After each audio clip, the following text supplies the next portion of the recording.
Persepsi adalah biang masalah. Percayakah Anda bahwa dalam pelajaran Millionaire Mindset, persepsi merupakan hal nomor satu yang wajib dirubuhkan? Karena disampaikan di sesi awal, inilah pelajaran yang paling banyak menghasilkan resistensi atau perlawanan dari banyak peserta, termasuk saya. Contoh persepsi beberapa orang yang berkomentar seperti ini. Zaman sekarang banyak perempuan matre, lihat lelaki hanya dari ukuran materinya. Dalam Millionaire Mindset, persepsi bukan seperti itu, tapi seperti ini. Hanya lelaki yang kere yang bilang bahwa semua perempuan matre. Anda lihat bedanya kan? Persepsi ini bisa membuat Anda tertohok-tohok, tetapi hati kecil sebenarnya mengiyakan juga. Atau contoh lain persepsi seperti ini. Belagu banget sih ini orang, pakai motor Harley, suaranya menggelegar berisik, gayanya sombong. Sering kita mendengar komentar orang seperti itu, bukan? Akan tetapi sebenarnya pernyataan tersebut merupakan antitesa atau lawan dari sisi konsius pikiran yang menyatakan saya tidak mampu beli motor Harley. Karena itu sebagai pelampiasan, keluarlah omongan negatif yang mengutarakan persepsi dari sisi buruknya. Di awal-awal sesi, semua diacak-acak begini. Ya, otak kita rasanya seperti dibolak-balik. Ini merupakan suatu hal yang membuat tidak nyaman, tetapi dalam pikiran hati kecil kita rasanya seperti ada yang nyeletuk. Iya juga sih, karena sudah ada kesepakatan di antara sesama peserta dan fasilitator yang mengajarkan bahwa mereka akan menggunakan bahasa langsung. Mau tidak mau, persepsi tersinggung. Harga diri, gengsi, atau ilmu, atau apapun yang dipegang sebagai kebenaran versi diri peserta harus ditanggalkan, harus ditinggalkan. Sama seperti sahabat yang mendengar atau menonton video ini. Anda harus berani meninggalkan apapun yang Anda pegang saat ini demi pelajaran baru yang akan kita dapat bersama video ini. Pasalnya, membawa persepsi lama akan membuat Anda menjadi seperti Anda sekarang. Jadi, di dalam video ini, kalimat dan kata-kata Derek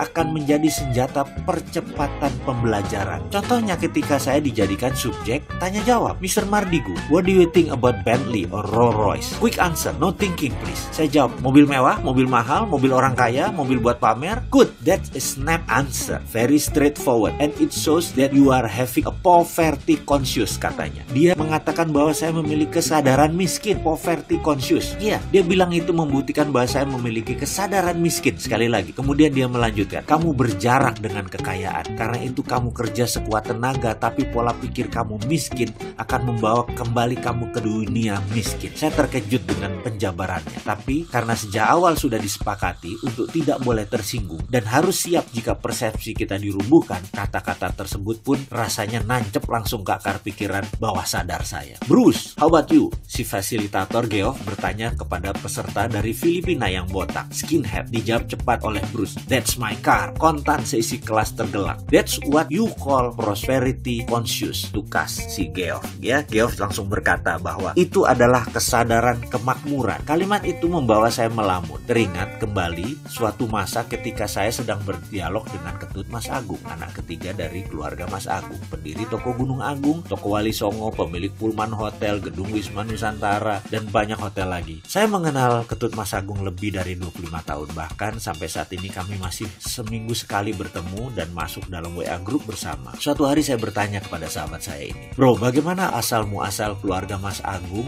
membangun bisnis yang berkelimpahan hingga makmur seperti sekarang? Awalnya apa yang almarhum Bapak Mas Agung lakukan? Singkat cerita, beliau mengisahkan bagaimana bapaknya dulu sebagai pegawai bagian sales yang gigih. Setiap hari berjualan buku, namun di hati kecilnya ia selalu berkata bahwa bekerja seperti itu artinya membangun kerajaan orang lain, dan ini ada batasnya. Pemikiran itu pun memenuhi isi kepalanya setiap saat. Dia ingin membuka usahanya sendiri, membangun kerajaannya sendiri. Kemudian ada satu rumah di Jalan Kuitang nomor 10 yang setiap hari selalu ia lewati. Dia selalu menghayal andai dia bisa memiliki rumah itu, kemudian menjadikan tempat untuk memulai usahanya. Rumah itu dimiliki sepasang suami istri warga negara Belanda, dan suatu hari mereka sekeluarga harus meninggalkan Indonesia karena sejak perjanjian Linggarjati ditandatangani, Belanda harus angkat kaki dari Indonesia. Akhirnya keluarga pemilik rumah di Jalan Kuitang pun memasang iklan di koran dengan harga yang sangat murah, akan tetapi tidak ada peminat. Kemudian mereka memasang informasi di depan rumah dengan harga yang lebih murah lagi, juga tidak ada yang peminat. Sampai suatu hari sang istri berkata kepada suaminya, sayang sekali kita meninggalkan aset di negeri orang seperti ini. Bagaimana kalau kita tawarkan kepada orang yang lewat? Saya perhatikan ada seorang anak muda berwajah oriental setiap hari lewat, dan dari raut mukanya sepertinya dia orang yang berdedikasi, rajin kerja, pandai, siapa tahu dia berminat minat, Pak. Anak muda yang dimaksud istrinya tak lain adalah Mas Agung. Maka suatu hari ketika Mas Agung lewat, dipanggil dia dan ditawarkan rumah tersebut. Tentu saja tawaran tersebut disambut antusias oleh Mas Agung. Sayangnya, begitu disebut harga, Mas Agung tidak sanggup. Padahal harga tersebut super murah dibanding penawaran via koran, bahkan harga yang ditempel di depan rumah tersebut. Tapi apa mau dikata, uang Bapak Mas Agung belum terkumpul sampai sebegitu. Akhirnya sang suami nawarkan solusi agar Mas Agung mencicil selama 5 tahun. Mas Agung pun menyetujui. Dia berusaha keras bekerja, menyicil kewajibannya yang dikirim langsung ke Belanda. Dan benar, 5 tahun kemudian dia lunasi rumah tersebut. Sahabat saya, Ketut Mas Agung menyimpulkan, begini Mardigu, misalnya dulu bapak saya tidak pernah menyatakan berkali-kali bahwa dia akan punya bisnis sendiri. Misalnya, dulu bapak tidak pernah membatin setiap lewat rumah tersebut bahwa dia ingin memulai bisnis dari sana. Ini rumah saya. Misalnya, dulu dia tidak mengulang-ulang mantra dalam dirinya. Ini rumah saya, ini kantor saya, ini kerajaan bisnis saya mulai dari sini. Pasti rumah itu dibeli orang lain, bukan ditawarkan kepada dia. Ketika dia berkata tidak mampu, pasti sepemilik rumah akan mencari pembeli yang mampu, bukan menawarkan solusi menyicil kepada dia. Ya, intinya adalah percaya sebelum terjadi, pasti akan terjadi. Dan hal ini rupanya diwariskan kepada ketiga anak-anaknya. Pada saat sesi tanya jawab dengan Geoff tentang persepsi prosperity conscious versus poverty conscious atau kesadaran kemakmuran melawan kesadaran miskin, saya pun nyambung dan saya memperoleh aha experience atau pengalaman yang membuat dalam hati saya berkomentar, aha, saya ngerti sekarang bahwa prosperity conscious itu harus ditanamkan jauh-jauh hari dan semuanya pasti terjadi. Melihat ke dalam diri. Coba kita merenung sebentar, coba Anda melakukan hal yang biasa disebut dengan istilah inward looking atau melihat ke dalam diri. Bisakah Anda menceritakan bagaimana selama ini uang datang kepada Anda? Bisakah Anda mengenal pola uang datang ke Anda? Ada berapa cara uang datang ke Anda? Mungkin agar lebih cepat saya bantu dengan pertanyaan. Apakah uang Anda diperoleh dengan bekerja, atau diberi orang tua Anda, atau diberi oleh suami, atau diberi oleh pasangan hidup Anda, atau dari hasil usaha sendiri, atau dari dagang, atau dari gaji, atau dari meminta kepada orang lain? Apapun itu. Sewaktu Anda melanjutkan video ini, mungkin ada di antara Anda yang sudah lelah dengan masalah keuangan, sudah capek dengan ketergantungan kepada orang lain, serta sudah tidak bisa lagi mencari cara untuk menutupi semua kewajiban yang terus meningkat setiap bulan, setiap harinya, setiap tahunnya. Dan mungkin Anda setuju bahwa Anda memilih untuk menyudahi masalah finansial ini. Anda memilih bertanggung jawab atas apa yang terjadi di depan Anda. Anda memilih untuk menyetop ketergantungan kepada orang lain. Anda memilih menjadi pribadi yang menang. Anda memilih untuk menjadi bagian dari solusi. Tidak ada yang namanya keunggulan. Yang ada hanyalah pengulangan. Misalnya, sekarang kita bayangkan. Misalnya ya, ini hanya pelajaran untuk memberikan pemahaman terhadap persepsi Anda.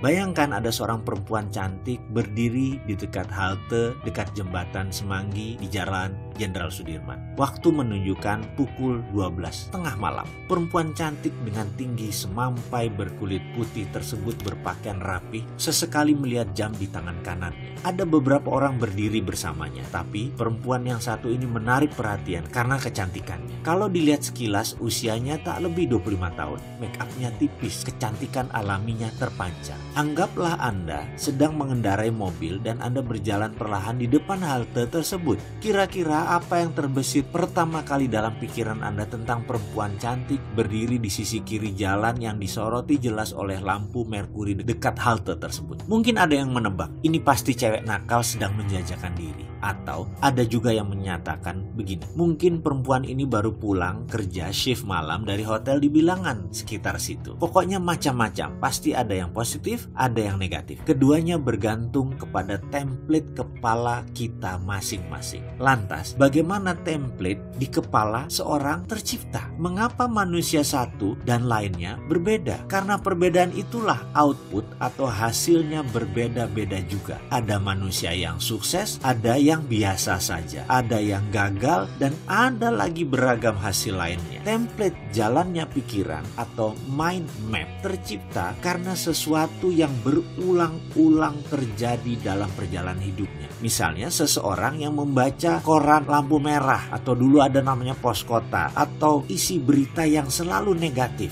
Walaupun berita-berita tersebut merupakan fakta, tetapi kalau setiap hari dijejali dengan berita maksiat, kriminal, bisa dibayangkan seperti apa template orang yang kira-kira selama 5 tahun kalau dia baca dan yang diperoleh adalah hal-hal seperti itu. Di sisi lain, apa yang terjadi jika seseorang membaca koran, majalah bisnis, buku self-improvement selama 5 tahun? Template seperti apa yang dia miliki? Jika sekiranya kedua orang tersebut berjalan bersama dalam mobil, lalu melihat fenomena wanita cantik tadi, apakah Anda menebak apa isi kepala masing-masing kedua orang itu? Bagaimana? Inginkah mengubah dasar pemikiran Anda? Dalam memutar roda, selalu ada yang memberatkan, sama halnya dalam melakukan perubahan mindset ini. Maka, selain keyakinan-keyakinan lingkungan yang mempengaruhi, ada juga hal yang harus Anda jaga setelah melakukan perubahan. Jika ini tidak dijaga, Anda akan kembali lagi menjadi diri Anda yang lama. Sebagaimana Anda tahu, pandangan dan reaksi Anda terhadap kejadian dalam hidup ditentukan oleh dasar-dasar pemikiran Anda. Dasar pemikiran tersebut merupakan keyakinan-keyakinan, pendapat-pendapat, dan kesimpulan-kesimpulan yang Anda tarik sebagai masukan dari pengalaman Anda yang Anda terima sejak kecil. Hal-hal tersebut membentuk self-concept. Seberapa Anda yakin tentang diri Anda, inilah filosofi hidup Anda. Semakin kukuh dasar pemikiran tersebut, semakin yakin Anda dengan kebenarannya. Pada akhirnya, dasar inilah yang menjadi pengendali apapun yang Anda lakukan, yang Anda kerjakan, dan yang Anda rasakan. Jika Anda yakin Anda adalah orang yang penuh dengan talenta dan semangat, ramah, populer, sehat, serta memiliki kehidupan yang indah, dasar-dasar pemikiran ini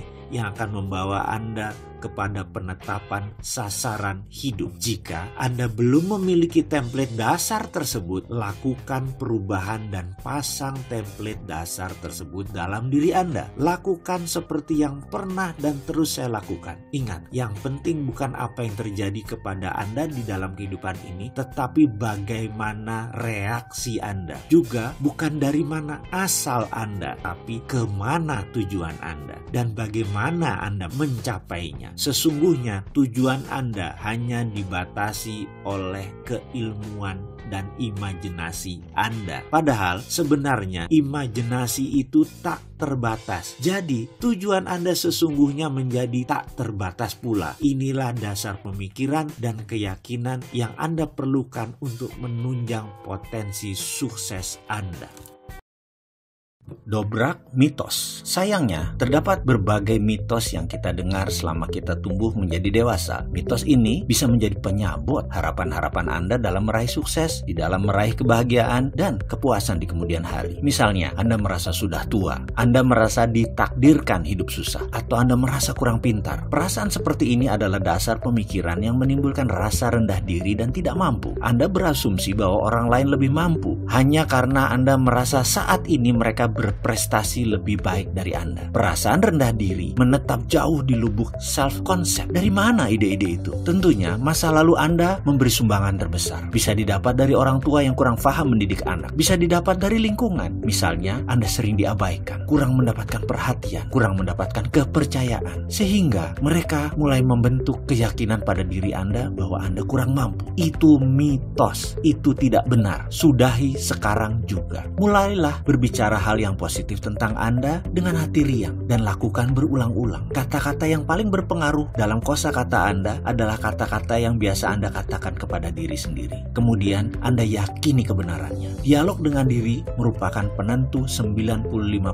emosi Anda. Ingat, ketika Anda berbicara dengan diri sendiri, otak Anda menerima kata-kata itu sebagai perintah. Your wish is a command. Pikiran tersebut menyebar ke seluruh tubuh, kemudian menyesuaikan dengan perilaku, citra diri Anda, dan tindakan Anda sesuai dengan kata-kata Anda. Oleh karena itu, mulai sekarang berbicaralah dengan diri sendiri dan gunakan kata-kata yang sebenarnya Anda ingin terjadi kepada diri Anda. Dengan bahasa lain, hindari mengatakan apapun dalam diri Anda tentang sesuatu yang Anda tidak harapkan terjadi pada diri Anda. Ucapkan hanya kata-kata yang memberi pengaruh positif dalam diri Anda. Ingat, bahkan celetukan tentang hal di luar diri Anda bisa kembali ke Anda juga. Jadi, segala celetukan, komentar, opini, pendapat, serta kata-kata dalam diskusi, dalam dialog, pilihlah hanya yang membuat Anda menjadi lebih baik atau orang sekeliling Anda menjadi lebih baik. Begitupun ketika mengeluh, curhat, dan sharing, hanya ucapkan kata-kata yang baik-baik saja. Kata-kata, saya bisa, ini mudah, ini menyenangkan, saya yang terbaik, ini milik saya. Kata-kata seperti itu merupakan program untuk dasar membentuk self-concept Anda. Lakukan mulai sekarang.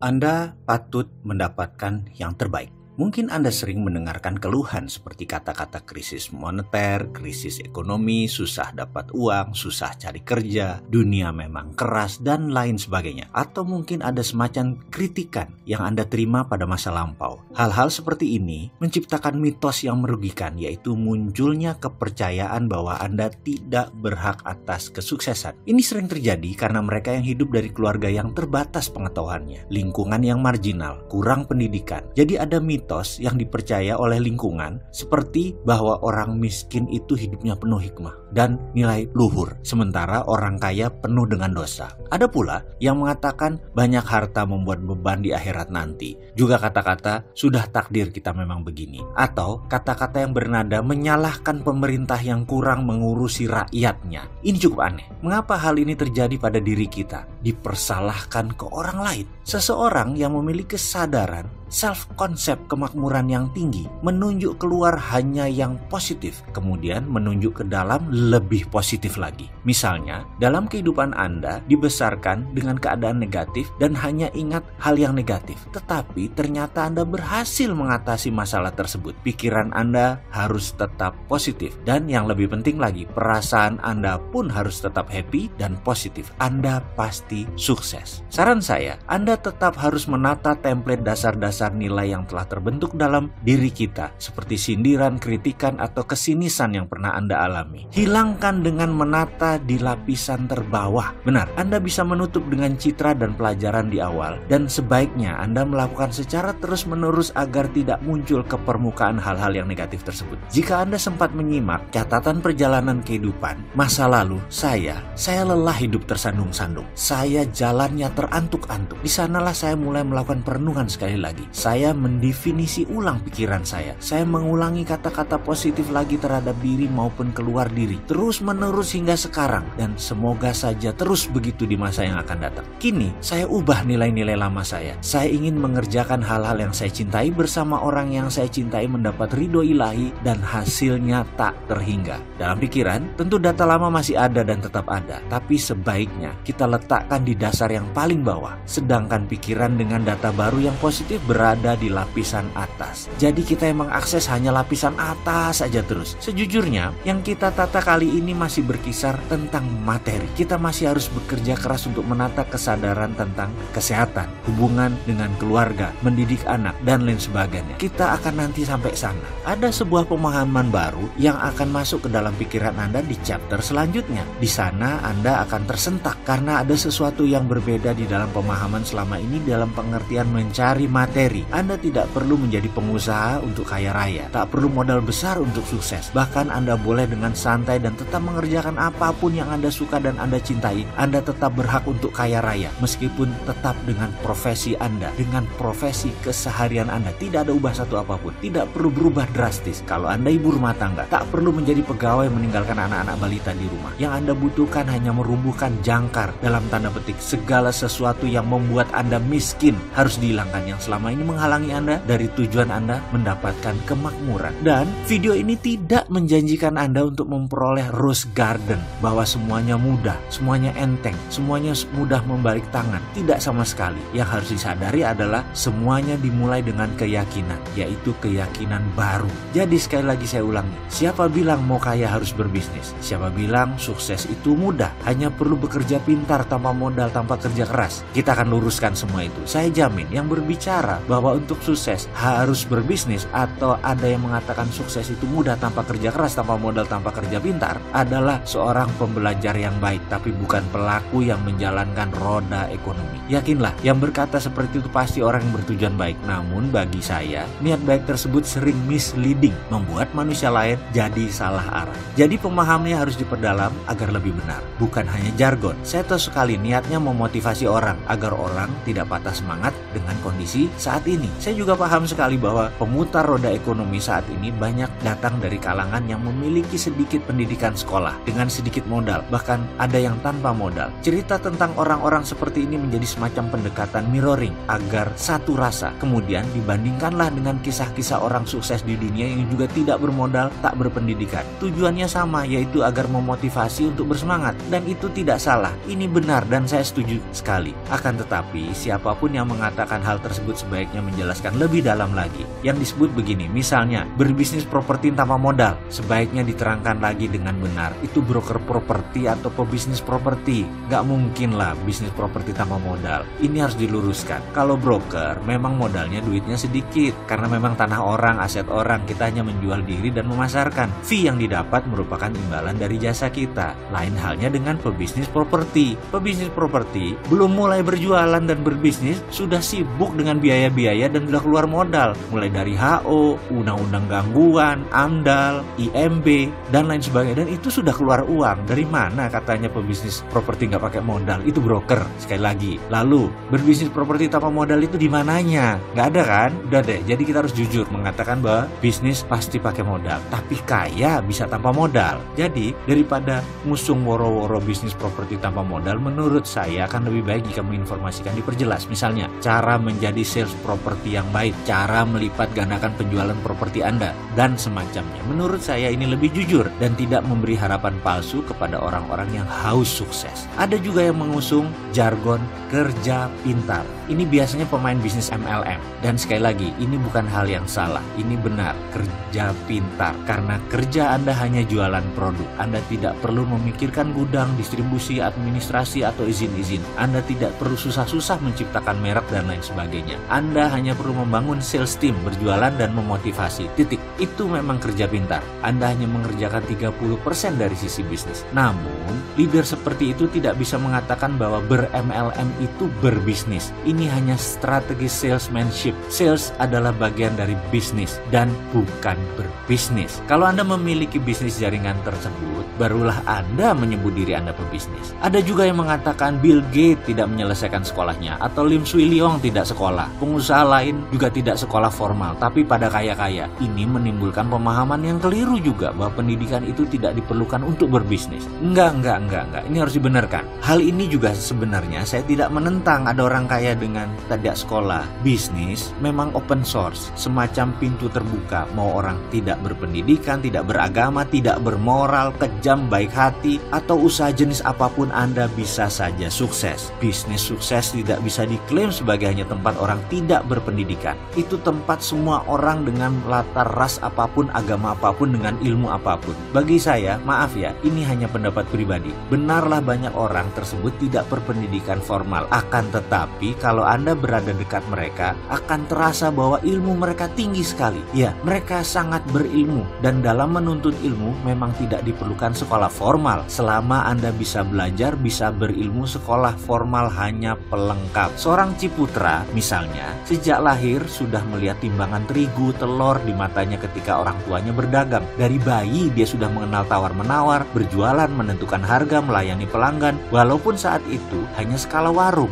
Nah, ini sebuah keilmuan yang dipelajari melalui jalan hidupnya. Siapa yang bisa melawan keilmuan dagang seperti itu? Mau makan sekolah sampai S3 di perguruan tinggi ternama sekalipun, gak akan diajari hal itu. Lalu sewaktu dia berbisnis di usia 20 tahunan, sebenarnya dia sudah memiliki ilmu dagang sebagai platform pola dalam pikiran bawah sadarnya. Jadi, berbisnis merupakan matriks yang rumit, yang seharusnya tidak dipikirkan tetapi dijalankan. Untuk berbisnis, Anda harus memiliki komitmen dan ide yang terlatih. Bahkan sahabat saya mengatakan, sekreatif apapun ide Anda, kalau tidak laku dijual, namanya Anda tidak kreatif. Kesimpulan, Anda harus dipercaya. Kalau kepercayaan orang terhadap Anda tinggi apapun yang Anda berikan. Bahkan meskipun menurut mereka ide Anda jelek atau produk Anda buruk, pasti tetap dibeli. Lalu, benarkah tidak perlu kerja keras? Saya meneliti dalam hal ini. Saya percaya semua orang kaya, orang sukses adalah pekerja keras. Namun, mereka bukan saja pekerja keras, tapi orang yang tahu memanfaatkan waktu. Mereka bekerja keras, iya, tapi begitu liburan, mereka benar-benar menikmati liburannya dan enjoy. Mereka pandai membagi waktu di antara kerja, di rumah, bersosialisasi. Kata-kata work hard, play hard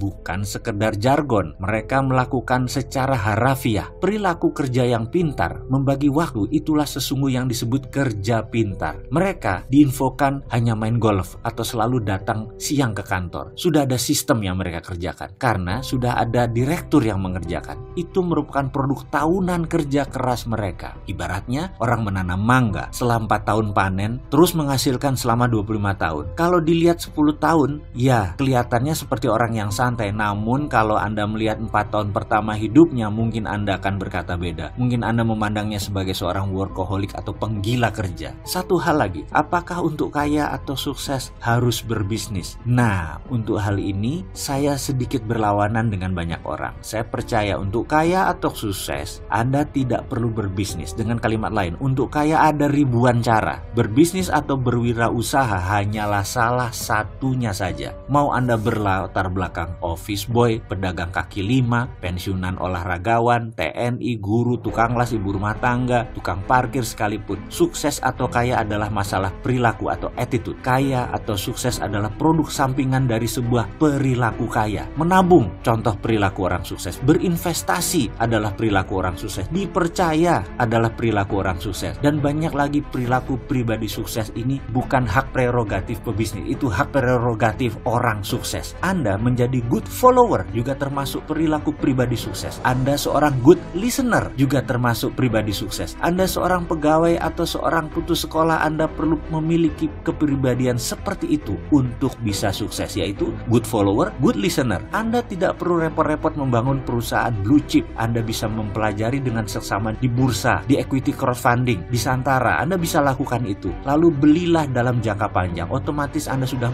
merupakan shareholder perusahaan tersebut. Walaupun minoritas, namun tetap saja Anda termasuk pemilik sebagian saham perusahaan tersebut. Misalnya, Anda tahu di masa sekarang bisnis retail akan naik. Melihat net income per kapita di Indonesia sudah 3.800 US dollar. Jadi, belilah saham Unilever. Lalu simpan selama 5 tahun. Dijamin kenaikannya pasti. Itulah berinvestasi. Bahkan ada yang unik nih, sahabat-sahabat istri saya dan kelompoknya memiliki kebiasaan aneh. Setidaknya menurut saya, setiap bulan mereka arisan. Ya namanya juga ibu-ibu, tapi ada yang aneh di kelompok ini. Setiap arisan isinya adalah perdebatan data dan informasi saham apa yang mereka akan beli bulan ini. Lalu siapa pemenangnya akan ambil uang tersebut di tahun depan. Misalnya masing-masing store 1 juta rupiah. Ada 12 peserta. Jadi setiap bulan ada saham yang dibeli senilai 12 juta yang akan dicairkan 1 tahun setelah diinvestasi. Misalnya dari hari kocokan tersebut, Ibu A mendapatkan pemenang arisan bulan itu. Kemudian dibelikan saham kelapa sawit, Astra, Argo Lestari. Lalu bulan depan 12 juta diinvestasikan ke saham Trada Marine Cargo. Itu diputuskan setelah mereka berdua-belas berdebat dan berdiskusi. Kalau dengar